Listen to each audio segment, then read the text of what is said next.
আসসালামু আলাইকুম। এসএসসি ২০২৬ প্রিয় শিক্ষার্থীবৃন্দু, আমার বার্তা নিউজে আমরা রয়েছি বর্তমানে। এসএসসি ২০২৬-এর নির্বাচনী পরীক্ষার তারিখ ঘোষণা করেছেন শিক্ষা মন্ত্রণালয়। এ বিষয়ে শিক্ষা মন্ত্রণালয় থেকে আদৌ কি কিছু জানিয়েছে এবং এই ওয়েবসাইটে কি বলা হয়েছে আমরা একটু জানবো।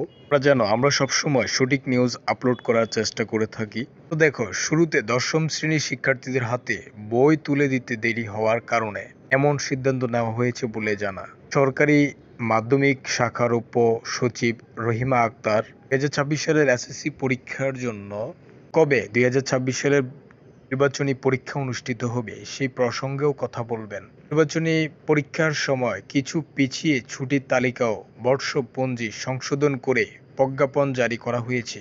অলরেডি জারি করে দিয়েছে। শিক্ষা উপক্রম পরিবর্তন এবং বছরের শুরুতে শিক্ষার্থীদের হাতে বই হাতে তুলে দেওয়ার বিলম্বর কারণে প্রাক নির্বাচনী এবং নির্বাচনী পরীক্ষা পিছানো হয়েছে কিনা এই প্রশ্নের উত্তরে তিনি বলেন, সার্বিকভাবে শিক্ষা কার্যক্রম সচল রয়েছে। জানা গেছে আগামী 24 জুন থেকে দশম শ্রেণীর শিক্ষার্থীদের প্রাক নির্বাচনী পরীক্ষা শুরু হওয়ার কথা থাকলেও তা শুরু হবে ১ সেপ্টেম্বর, আর ১৬ অক্টোবর থেকে পৃষ্ঠেও নির্বাচনী পরীক্ষা পিছিয়ে ২৭ নভেম্বর শুরু করা হবে।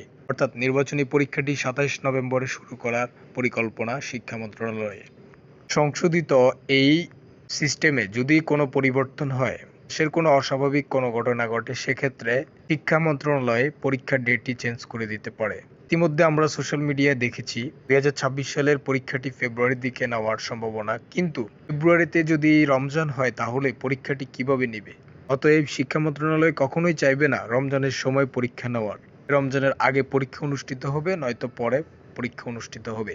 কিন্তু মধ্যখানে দেখা যাচ্ছে আবার নির্বাচনের বিষয়টি উঠে আসে। ফেব্রুয়ারির মধ্যে থেকে নির্বাচনও শুরু হওয়ার পরিকল্পনা শুরু, যার কারণে ফেব্রুয়ারি মার্চের সময়টা দেশের হুলস্থুল দেশের যে পরিস্থিতি স্বাভাবিকের থেকে অনেকটি বিশৃঙ্খলা দেখা দিতে পারে।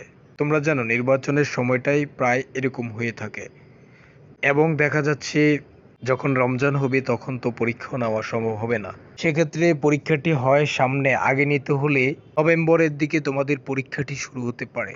আর যদি কোনো সমস্যা হয় তাহলে এপ্রিল বা মে অথবা জুনের দিকে তোমাদের পরীক্ষাটি অনুষ্ঠিত হবে। তবে যেহেতু শিক্ষা মন্ত্রণালয় থেকে এই পর্যন্ত এখনো কোনো কিছু জানায়নি, তাহলে অযথা সময় নষ্ট না করে তোমরা অবশ্যই পড়াশোনা করতে থাকো। যদি শিক্ষা মন্ত্রণালয় কোনো আপডেট আমাদেরকে জানিয়ে দেয় তাহলে আমরা তোমাদেরকে জানিয়ে দিতে পারবো।